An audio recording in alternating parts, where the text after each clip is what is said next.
Okay, before we get started working today, I'm going to extend this roof line out over the porch of this building. Just wanted to talk a little bit about, I guess, life in general. This past week's been a little bit of an emotional roller coaster ride. Starting out with the good stuff, granddaughter got married on Saturday, as I said. And that was very, very rewarding and uplifting time.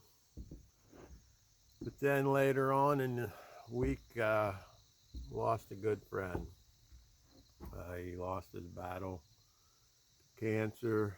He was a lifelong friend. I worked with this guy for over 20 some years, and so we were together at least 5 days a week there for over 20 years. Families did things together. We had camping trips together, and got to thinking about Jay. And Jay was just like my dad, was a very hard worker. Jay had not only held a full-time job all his life, but he had a small farm where he raised beef cattle, and he did all that you need to do to do that, as far as growing crops to feed them and different things like that. He had an amazing amount of buildings that he built on his farm. He's always had projects going like Dad had going, always working on something. And I got to thinking about that. And,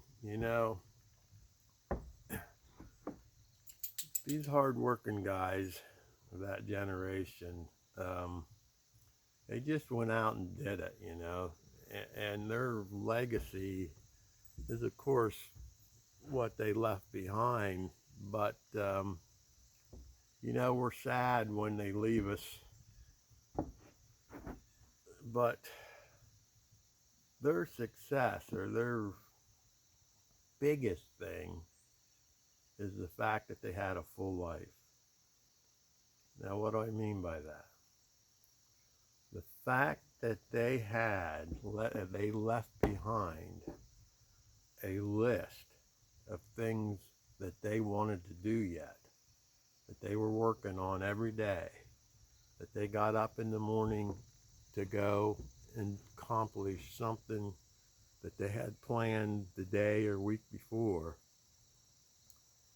means that they lived their life right up till almost the very end. As far as my dad goes, it was the very end. We were splitting wood out to camp when he passed. And Jay got very close to the very end before he got sick enough that he couldn't do what he wanted to do every day. But the fact that they had lists, that would have took them years and years to accomplish,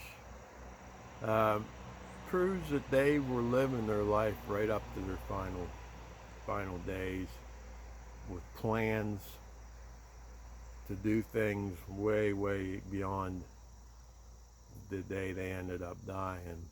So they were living their life fully, as far as I'm concerned. And the alternative to that is, I had a mother-in-law that had Alzheimer's her last couple years of her life, and you know people that suffer with Alzheimer's for decades, and you know people that were, they end up in nursing homes their final years, and don't get to live what I would call a full life, as far as being able to do what they want to do pretty much their entire life. So you got to feel some kind of, although it took me years, maybe up till Jay's death, to realize this about my dad, you got to feel good about the fact that, knowing that they were living, doing what they wanted to do.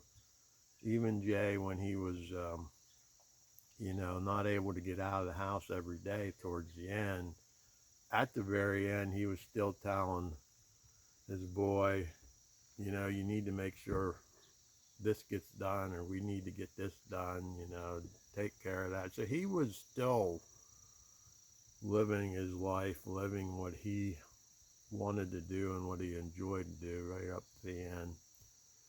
So, anyway, I just wanted to talk about that a little bit because that light bulb went off the other day, thinking, you know, sadness of losing someone you love, but it is rewarding to think of the fact that you need to understand they lived a full life, meaning they were doing what they wanted to do right up to the very end. And God willing, I hope that I can be that lucky.